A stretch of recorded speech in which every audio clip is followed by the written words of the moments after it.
Ladies and gentlemen, how you guys doing? It's your friend, guys. I'm back again.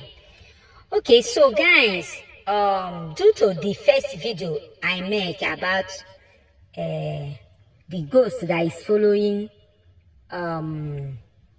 Pastor Destiny, and people want more proof, and this is another proof, because most of his videos, the lady always followed him anywhere he's doing his prayer.